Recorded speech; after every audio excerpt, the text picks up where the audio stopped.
ਸ੍ਰੀ ਅਕਾਲ ਸਾਰਿਆਂ ਨੂੰ। ਆਪ ਜੀ ਦਾ ਸਾਡੀ ਪੰਜਾਬੀ ਕਲਾਸਿਸ ਚੈਨਲ ਵਿੱਚ ਬਹੁਤ ਸਵਾਗਤ ਹੈ। ਅੱਜ ਅਸੀਂ 9th ਕਲਾਸ ਦੀ ਵੰਨਗੀ ਬੁੱਕ ਦਾ ਤੀਜਾ ਪਾਠ ਬੱਸ ਕੰਡਕਟਰ ਪੜ੍ਹਾਂਗੇ ਅਤੇ ਉਸ ਤੋਂ ਪਹਿਲਾਂ ਅਸੀਂ ਡਾਕਟਰ ਦਲੀਪ ਕੌਰ ਟਿਵਾਣਾ ਦੀ ਸ਼ਖਸੀਅਤ ਅਤੇ ਰਚਨਾ ਪੜ੍ਹਾਂਗੇ। ਫਿਰ ਉਸ ਤੋਂ ਬਾਅਦ ਇਹਨਾਂ ਦੀ ਕਹਾਣੀ ਬੱਸ ਕੰਡਕਟਰ। ਤਾਂ ਅਸੀਂ ਸ਼ੁਰੂ ਕਰ ਲੈਂਦੇ ਹਨ। ਡਾਕਟਰ ਦਲੀਪ ਕੌਰ ਟਿਵਾਣਾ। ਦਲੀਪ ਕੌਰ ਟਿਵਾਣਾ ਦਾ ਜਨਮ 4 ਮਈ 1935 ਈਸਵੀ ਨੂੰ ਪਿੰਡ ਰੱਬੋ ਵਿਖੇ ਮਾਤਾ ਚੰਦ ਕੌਰ ਦੀ ਕੁੱਖੋਂ ਅਤੇ ਪਿਤਾ ਸ਼੍ਰੀ ਕਾਕਾ ਸਿੰਘ ਦੇ ਘਰ ਹੋਇਆ। ਛੋਟੀ ਉਮਰੇ ਹੀ ਉਹਨਾਂ ਦੀ ਭੂਆ ਉਹਨਾਂ ਨੂੰ ਪਟਿਆਲੇ ਲੈ ਆਈ।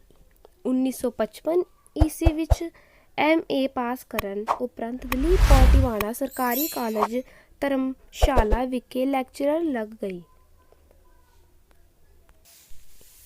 1963 ਈਸਵੀ ਵਿੱਚ ਆਪ ਪੰਜਾਬੀ ਯੂਨੀਵਰਸਿਟੀ ਪਟਿਆਲਾ ਦੇ ਪੰਜਾਬੀ ਵਿਭਾਗ ਵਿੱਚ ਲੈਕਚਰਰ ਲੱਗ ਗਏ।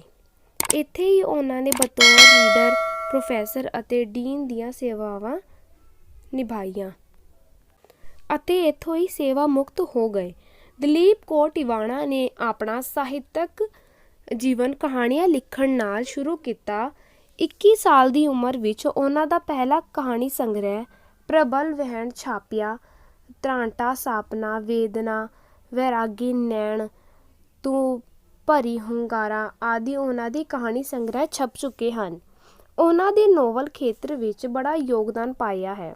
ਉਹਨਾਂ ਦੇ ਨਾਵਲ ਅਗਨੀ ਪ੍ਰੀਖਿਆ, ਵਾਟ ਹਮਾਰੀ, ਤਿੱਲੀ ਦਾ ਨਿਸ਼ਾਨ, ਪੈੜ ਚਾਲ, ਸੂਰਜ ਤੇ ਸਮੁੰਦਰ ਆਦਿ ਉਹਨਾਂ ਦੇ ਪ੍ਰਸਿੱਧ ਨਾਵਲ। ਇਹੋ ਹਮਾਰਾ ਜੀਵਣਾ ਤੇ ਉਹਨਾਂ ਨੂੰ ਸਾਹਿਤ ਅਕਾਦਮੀ ਪੁਰਸਕਾਰ ਮਿਲਿਆ। ਇਸ ਨਾਲ ਨਾਵਲ ਅਤੇ TV ਸੀਰੀਅਲ ਵੀ ਬਣੇ ਆ। ਤਿੰਨ ਪਿੱਤਰਾਂ ਦਾ ਨਾਵਲ ਉੱਤੇ ਫਿਲਮ ਵੀ ਬਣ ਚੁੱਕੀ ਹੈ। ਦਲੀਪ ਕੌਰ ਟਿਵਾਣਾ ਨੇ ਸਵੈਜੀਵਨੀ, ਨੰਗੇ ਪੈਰਾਂ ਦਾ ਸਫ਼ਰ ਅਤੇ ਸਾਹਿਤਕ ਸਵੈਜੀਵਨੀ ਪੁੱਛਤੇ ਹੋ ਕੇ ਤੋਂ ਸੁਣੋ ਲਿਖੀਆਂ ਹਨ। ਦਲੀਪ ਕੌਰ ਨੂੰ ਭਾਰਤ ਸਰਕਾਰ ਵੱਲੋਂ ਪਦਮ ਸ਼੍ਰੀ ਸਨਮਾਨ ਨਾਲ ਅੰਕਰਿਤ ਕੀਤਾ ਗਿਆ। ਇਹਨਾਂ ਨੂੰ ਪੰਜਾਬ ਸਰਕਾਰ ਵੱਲੋਂ ਪੰਜਾਬੀ ਸਾਹਿਤ ਰਤਨ ਅਵਾਰਡ ਵੀ ਮਿਲਿਆ। ਇਹਨਾਂ ਤੋਂ ਇਲਾਵਾ ਉਹਨਾਂ ਨੇ ਨੈਸ਼ਨਲ ਤੇ ਇੰਟਰਨੈਸ਼ਨਲ ਕਾਨਫਰੰਸਾਂ ਵਿੱਚ ਪ੍ਰਧਾਨਗੀਆਂ ਵੀ ਕੀਤੀਆਂ। ਕਲਕੱਤਾ, ਕਰਨਾਟਕ, ਕੈਨੇਡਾ, ਅਮਰੀਕਾ, ਪਾਕਿਸਤਾਨ ਆਦਿ ਤੋਂ ਵੀ ਆਪ ਨੂੰ ਸਨਮਾਨ ਪ੍ਰਾਪਤ ਹੋਏ। 2020 ਈਸਵੀ ਵਿੱਚ ਆਪ ਦਾ ਸਵਰਗਵਾਸ ਹੋ ਗਿਆ। ਤੇ ਇਹ ਸੀਗਾ ਡਾਕਟਰ ਦਲੀਪ ਕੌਰ ਟਿਵਾਣਾ ਦਾ ਸ਼ਖਸੀਅਤ ਤੇ ਰਚਨਾ। ਹੁਣ ਅਸੀਂ ਇਹਨਾਂ ਦਾ ਪਾਠ ਬੱਸ ਕੰਡਕਟਰ ਪੜ੍ਹਾਂਗੇ। ਅਸੀਂ ਇਸ ਪਾਠ ਦੀ ਸ਼ਾਰਟ ਸਮਰੀ ਪੜ੍ਹਾਂਗੇ। ਬੱਸ ਕੰਡਕਟਰ ਇੱਕ ਮਨੋਵਿਗਿਆਨਿਕ ਕਹਾਣੀ ਹੈ।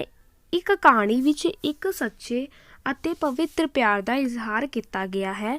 ਇਸ ਕਹਾਣੀ ਵਿੱਚ ਬੱਸ ਕੰਡਕਟਰ ਆਪਣੀ ਮਰੀ ਹੋਈ ਭੈਣ ਦੀ ਯਾਦ ਨੂੰ ਆਪਣੇ ਮਨ ਵਿੱਚ ਲੈ ਕੇ ਉਸ ਨੂੰ ਲੇਡੀ ਡਾਕਟਰ ਵਿੱਚੋਂ ਪਾਲਣ ਦੀ ਕੋਸ਼ਿਸ਼ ਕਰਦਾ ਹੈ ਤੇ ਲੇਡੀ ਡਾਕਟਰ ਪਾਲੀ ਦੇ ਬਦਲੇ ਨਾਭੇ ਤੋਂ ਪਟਿਆਲੇ ਹੋ ਜਾਣ ਕਾਰਨ ਬਦਲੀ ਰੁਕਵਾਉਣ ਦੇ ਯਤਨ ਵਿੱਚ ਸੀ।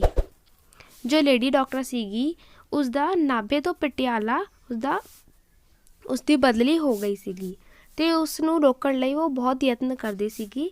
ਇਸ ਲਈ ਪਾਲੀ ਨੇ ਪਟਿਆਲੇ ਵਿੱਚ ਪੱਕੇ ਤੌਰ 'ਤੇ ਰਹਿਣ ਦਾ ਫੈਸਲਾ ਕਰਕੇ ਆਪਣੇ ਵੱਡੇ ਡਾਕਟਰ ਤੋਂ ਇਜਾਜ਼ਤ ਲੈ ਕੇ ਉਹ ਹਰ ਰੋਜ਼ ਨਾਭੇ ਤੋਂ ਪਟਿਆਲਾ ਆਉਣ ਜਾਣ ਲੱਗੀ। ਅਤੇ ਬੱਸਾਂ ਵਿੱਚ ਗਰਮੀ, ਭੀੜ ਕੇ ਕੰਡਕਟਰ ਦੀਆਂ ਬੇਹੂਦਾ ਹਰਕਤਾਂ ਅਤੇ ਅਸਭ्य ਬੋਲਾਂ ਤੋਂ ਉਸਦਾ ਦਿਲ ਕਾਹਲਾ ਪੈਂਦਾ। ਪਰ ਜੀਤ ਨਾਂ ਦੇ ਕੰਡਕਟਰ ਦਾ ਉਸ ਪ੍ਰਤੀ ਵਤੀਰਾ ਬੜਾ ਸਾਊ ਸੀ। ਲੋਕ ਆਪਸ ਵਿੱਚ ਉਸਦੇ ਪੇਸ਼ੇ ਅਤੇ ਤਨਖਾਹ ਬਾਰੇ ਗੱਲਾਂ ਕਰਦੇ। ਕਿਸੇ ਦੀ ਗੱਲ ਬੜੀ ਬੇਹੂਦਾ ਹੁੰਦੀ ਸੀਗੀ। ਇੱਕ ਦਿਨ ਆਵਾਜ਼ਾਂ ਕੱਸਣ ਵਾਲੇ ਬੰਦੇ ਨੂੰ ਜੀਤ ਨੇ ਬੱਸ ਤੋਂ ਉਤਾਰ ਦੇਣ ਦੀ ਧਮਕੀ ਦਿੱਤੀ। ਜਦੋਂ ਉਸਨੇ ਪਾਲੀ ਨੂੰ ਟਿਕਟ ਫੜਾਈਆਂ ਤਾਂ ਜੀਤ ਨੇ ਟੁੱਟੇ ਪੈਸੇ ਨਾ ਹੋਣ ਕਰਕੇ ਉਸਨੂੰ ਕਿਹਾ ਕਿ ਉਹ ਪੈਸੇ ਅਗਲੇ ਦਿਨ ਦੇ ਦੇਵੇ।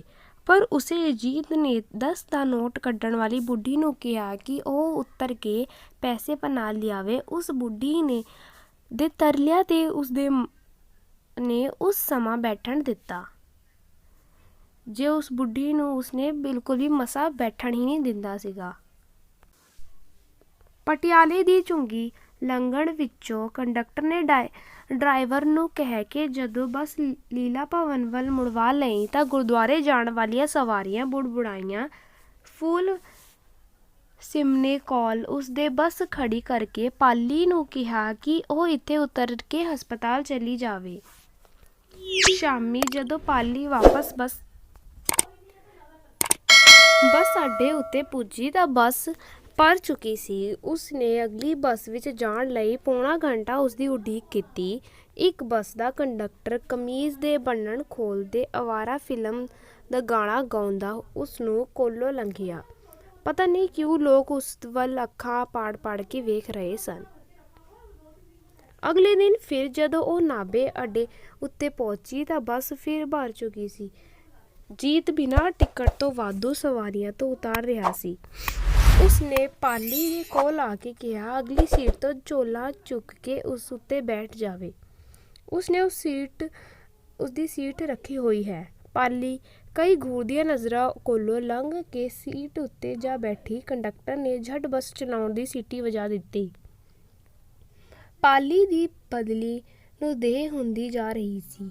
ਉਹ ਬੱਸ ਦੇ ਨਿੱਤ ਦੇ ਸਫ਼ਰ ਤੋਂ ਤੰਗ ਆ ਗਈ ਸੀ। ਇੱਕ ਦਿਨ ਜਦੋਂ ਪਾਲੀ ਟਿਕਟ ਦੇ ਪੈਸੇ ਦੇਣ ਲੱਗੀ ਤਾਂ ਜੀਤ ਨੇ ਨਾਲ ਲਏ ਤੇ ਅੱਗੇ ਲੰਘ ਗਿਆ। ਪਾਲੀ ਨੇ ਝਗੜਾ ਕਰਨਾ ਠੀਕ ਨਾ ਸਮਝ ਕੇ ਚੁੱਪ ਕਰਕੇ ਬੈਠ ਗਈ। ਉਹ ਹੈਰਾਨ ਸੀ ਕਿ ਉਸ ਕੰਡਕਟਰ ਨੇ ਉਸ ਕੋਲੋਂ ਪੈਸੇ ਕਿਉਂ ਨਹੀਂ ਲਏ। ਉਸਨੂੰ ਇਹ ਗੱਲ ਚੰਗੀ ਨਾ ਲੱਗੀ। ਅਗਲੇ ਦਿਨ ਉਹ ਜਾਣ ਪੁੱਜ ਕੇ 5 ਮਿੰਟ ਦੇਰ ਨਾਲ ਬੱਸ ਅੱਡੇ ਪਹੁੰਚੀ। ਉਸਨੇ ਸੋਚਿਆ ਕਿ ਅੱਜ ਉਹ ਪੀਪਲ ਬੱਸ 'ਤੇ ਨਹੀਂ ਪੈਂਪਸੂ ਰੋਡਵੇਜ਼ 'ਤੇ ਜਾਵੇਗੀ। ਉਹ ਹੈਰਾਨ ਸੀ ਕਿ ਡਰਾਈਵਰ ਬੱਸ ਸਟਾਰਟ ਕਰੀ ਖੜਾ ਸੀ, ਕੰਡਕਟਰ ਨੂੰ ਆਵਾਜ਼ਾਂ ਮਾਰ ਰਿਹਾ ਸੀ। ਕੰਡਕਟਰ ਹੌਲੀ ਹੌਲੀ ਆਉਂਦਾ ਹੋਇਆ ਕਹਿ ਰਿਹਾ ਸੀ, ਉਹ ਖਾਲੀ ਕਿਉਂ ਪਾ ਰਿਹਾ ਹੈ। ਇੰਨੇ ਨੂੰ ਪਾਲੀ ਪਹੁੰਚ ਗਈ। ਉਸਨੇ ਖਿੜਕੀ ਖੋਲ੍ਹਦਿਆਂ ਉਸਨੂੰ ਬੱਸ ਦੀ ਅਗਲੀ ਸੀਟ ਉੱਤੇ ਬੈਠਣ ਲਈ ਕਿਹਾ। ਇਹ ਦੇਖ ਕੇ ਹਰ ਰੋਜ਼ ਨਾਭਾ ਤੋਂ ਜਾਣ ਵਾਲੇ ਕਲਰਕ ਨੇ ਕਿਹਾ, ਮੇਮ ਸਾਹਿਬਾ ਤੋਂ ਬਿਨਾਂ ਬੱਸ ਕਿਵੇਂ ਚੱਲ ਪੈਂਦੀ। ਜੀਤ ਨੇ ਉਸ ਵੱਲ ਘੂਰ ਕੇ ਦੇਖਿਆ। ਇਸ ਦਿਨ ਵੀ ਜੀਤ ਨੇ ਪਾਲੀ ਤੋਂ ਟਿਕਟ ਦੇ ਪੈਸੇ ਨਾ ਲਏ। ਪਾਲੀ ਨੂੰ ਬੜਾ ਗੁੱਸਾ ਆਇਆ। ਉਹ ਸੋਚ ਰਹੀ ਸੀ ਕਿ ਕੰਡਕਟਰ ਆਪਣੀ ਕੰਪਨੀ ਨਾਲ ਬੇਈਮਾਨੀ ਵਿੱਚ ਉਸਨੂੰ ਹੀ ਹਿੱਸੇਦਾਰ ਬਣਾ ਰਿਹਾ ਹੈ। ਪਾਲੀ ਅਜੇ ਇਹ ਸੋਚ ਰਹੀ ਸੀ ਕਿ ਪਾਲੀ ਇੱਕ ਚੈਂਬਰ ਬੱਸ ਵਿੱਚ ਆ ਚੜ੍ਹਿਆ। ਉਹ ਲੋਕਾਂ ਦੀਆਂ ਟਿਕਟਾਂ ਚੈੱਕ ਕਰ ਰਿਹਾ ਸੀ। ਪਾਲੀ ਘਬਰਾ ਗਈ। ਉਹ ਟਿਕਟ ਨਾ ਹੋਣ ਨੂੰ ਬੜੀ ਸ਼ਰਮ ਦੀ ਗੱਲ ਸਮਝ ਰਹੀ ਸੀ। ਉਹ ਇਸ ਦੁਚਿੱਤੀ ਵਿੱਚ ਸੀ ਕਿ ਉਹ ਕੰਡਕਟਰ ਦੇ ਖਿਲਾਫ ਸ਼ਿਕਾਇਤ ਕਰੇ ਜਾਂ ਨਾ। ਚੈਕਰ ਉਸ ਦੇ ਕੋਲ ਆ ਗਿਆ ਤੇ ਪਾਲੀ ਕੋਲੋਂ ਟਿਕਟ ਮੰਗਿਆ। ਚੈਕਰ ਨੇ ਅਜੇ ਕਿਹਾ ਹੀ ਸੀ ਕਿ ਜੀਤ ਨੇ ਆਪਣੀ ਜੇਬ ਵਿੱਚੋਂ ਟਿਕਟ ਕੱਢ ਕੇ ਚੈਕਰ ਨੂੰ ਦਿਖਾਉਂਦਿਆਂ ਕਿਹਾ, ਬੀਬੀ ਉਸਦੀ ਭੈਣ ਹੈ ਤੇ ਇਹਨਾਂ ਦਾ ਟਿਕਟ ਉਸ ਕੋਲ ਹੈ। ਟਿਕਟ ਚੈਕਰ ਨੇ ਭਾਵੇਂ ਮਨ ਵਿੱਚ ਜੀਤ ਦੀ ਫੋਟੋ ਫਟੇ ਹੋਏ ਕੱਪੜਿਆਂ ਵਾਲੇ ਕੰਡਕਟਰ ਵੱਲ ਦੇਖਿਆ ਤੇ ਫਿਰ ਕੀਮਤੀ ਸਾੜੀ ਵਾਲੀ ਡਾਕਟਰਾਨੀ ਸੰਬੰਧੀ ਕਹੀ ਗੱਲ ਉੱਤੇ ਵਿਸ਼ਵਾਸ ਨਾ ਕੀਤਾ। ਪਰ ਤਾਂ ਵੀ ਉਹ ਅੱਖਾਂ ਵਿੱਚ ਮੁਸਕਰਾ ਕੇ ਹੇਠਾਂ ਉਤਰ ਗਿਆ।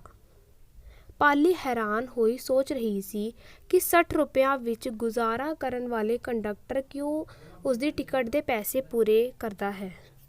ਉਹ ਹਸਪਤਾਲ ਵਿੱਚ ਇਹ ਗੱਲ ਸੋਚ ਕੇ ਦਿਨ ਭਰ ਬੇਚੈਨ ਰਹੀ। ਸ਼ਾਮੀ ਜਦੋਂ ਉਹ ਬੱਸ ਅੱਡੇ ਉੱਪਰ ਪਹੁੰਚੀ ਤਾਂ ਜੀਤ ਨੇ ਉਸ ਕੋਲ ਆ ਕੇ ਦੱਸਿਆ ਕਿ ਉਸਦੀ ਵੱਡੀ ਭੈਣ ਅਮਰਜੀਤ ਲਾਹੌਰ ਵਿੱਚ ਡਾਕਟਰੀ ਪੜ੍ਹਦੀ ਸੀ। 1947 ਦੀ ਵੰਡ ਸਮੇਂ ਹੋਇਆ ਦੰਗਿਆਂ ਵਿੱਚ ਉਹ ਮਾਰੀ ਗਈ ਤੇ ਘਰ ਦੇ ਬਾਕੀ ਬੰਦੇ ਵੀ ਮਾਰੇ ਗਏ। ਉਹ ਆਪ ਰੁਲਦਾ ਖੁਲਦਾ ਇੱਧਰ ਪੁੱਜਾ ਤੇ ਰੋਟੀ ਤੋਂ ਤੰਗ ਆਇਆ ਕੰਡਕਟਰੀ ਕਰਨ ਲੱਗਾ। ਉਸ ਪਾਲੀ ਦਾ ਬੈਗ ਤੇ ਟੁੱਟਿਆ ਵੇਖ ਕੇ ਉਸਨੂੰ ਆਪਣੀ ਭੈਣ ਯਾਦ ਆ ਜਾਂਦੀ ਹੈ। ਇਹੀ ਗੱਲ ਉਸਦਾ ਗਲਾ ਭਰ ਆਇਆ। ਇਹ ਸੁਣ ਕੇ ਪਾਲੀ ਬਹੁਤ ਬੇਚੈਨ ਹੋਈ। ਉਸਨੂੰ ਸਮਝ ਨਹੀਂ ਸੀ ਆ ਰਿਹਾ ਕਿ ਉਹ ਕੀ ਆਖੇ। ਇੰਨੇ ਨੂੰ ਬੱਸ ਆ ਗਈ। ਜੀਤ ਉਧਰ ਤੁਰ ਪਿਆ ਤੇ ਪਾਲੀ ਉਸਨੂੰ ਜਾਂਦੇ ਨੂੰ ਡਾਂਟਿਆਂ ਮੂੰਹ ਭਿੱਜੀਆਂ ਅੱਖਾਂ ਨਾਲ ਦੇਖਦੀ ਰਹੀ। ਬੱਸ ਵਿੱਚ ਬੈਠਣ ਪਿੱਛੋਂ ਪਾਲੀ ਨੇ ਟਿਕਟ ਲਈ ਪੈਸੇ ਕੱਢੇ। ਉਸਦੇ ਵਾਰ-ਵਾਰ ਕਹਿਣ ਦੇ ਬਾਵਜੂਦ ਵੀ ਜੀਤ ਲੈਣ ਤੋਂ ਇਨਕਾਰ ਕਰ ਦਿੱਤਾ। ਜਦੋਂ ਟਿਕਟ ਚੈਕਰ ਬੱਸ ਵਿੱਚ ਚੜ੍ਹ ਕੇ ਟਿਕਟਾਂ ਚੈੱਕ ਕਰਨ ਲੱਗਾ ਤਾਂ ਕੰਡਕਟਰ ਵੱਲੋਂ ਟਿਕਟ ਨਾ ਦਿੱਤੇ ਜਾਣ ਕਾਰਨ ਪਾਲੀ ਬਹੁਤ ਪਰੇਸ਼ਾਨ ਹੋ ਗਈ। ਉਹ ਡਰ ਰਹੀ ਸੀ ਕਿ ਉਸ ਲਈ ਕਿੰਨੀ ਸ਼ਰਮ ਦੀ ਗੱਲ ਇਹ ਕੋਲ ਟਿਕਟ ਨਹੀਂ ਹੈ। ਤੇ ਇਸ ਕਵਿਤਾ ਵਿੱਚ ਬੱਸ ਕੰਡਕਟਰ ਜੀਤ ਨੇ ਪਾਲੀ ਨੂੰ ਦੱਸਿਆ ਕਿ ਉਸਦੀ ਵੱਡੀ ਭੈਣ ਅਮਰਜੀਤ ਵੀ ਲਾਹੌਰ ਵਿੱਚ ਡਾਕਟਰੀ ਵਿੱਚ ਪੜ੍ਹਦੀ ਸੀ। 1947 ਦੇ ਦੰਗਿਆਂ ਵੇਲੇ ਉਹ ਸਾਰੇ ਟੱਬਰ ਸਮੇਤ ਮਾਰੀ ਗਈ। ਉਹ ਰੁਲਦਾ ਖੁੱਲਦਾ ਇੱਧਰ ਆ ਗਿਆ, ਪੜ੍ਹਾਈ ਕਿੱਥੇ ਹੋਣੀ ਸੀ। ਉਹ ਕੰਡਕਟਰ ਬਣ ਗਿਆ। ਪਾਲੀ ਕੋਲ ਡਾਕਟਰੀ ਬੈਗ 'ਤੇ ਟੁੱਟੀਆਂ ਦੇਖ ਕੇ ਉਸਨੂੰ ਆਪਣੀ ਭੈਣ ਅਮਰਜੀਤ ਯਾਦ ਆ ਜਾਂਦੀ ਸੀਗੀ ਅਤੇ ਇਸ ਲਈ ਉਹ ਉਸ ਨਾਲ ਇੰਨਾ ਮੋਹ ਰੱਖਦਾ ਸੀਗਾ। ਵੀਡੀਓ ਅੱਛੀ ਲੱਗੀ ਹੋਣੀ ਹੈ, ਪਾਠ ਸਮਝ ਆਇਆ ਹੋਣਾ ਹੈ, ਪਾਠ ਦੀ ਸਟੋਰੀ ਸਮਝ ਆਈ ਹੋਣੀ ਹੈ ਬੱਸ ਕੰਡਕਟਰ ਦੀ। ਤਾਂ ਵੀਡੀਓ ਨੂੰ ਲਾਈਕ ਜ਼ਰੂਰ ਕਰਨਾ ਅਤੇ ਆਪਣੇ ਫਰੈਂਡਸ ਦੇ ਨਾਲ ਸ਼ੇਅਰ ਜ਼ਰੂਰ ਕਰਨਾ, ਸਬਸਕ੍ਰਾਈਬ ਕਰਨਾ। ਧੰਨਵਾਦ।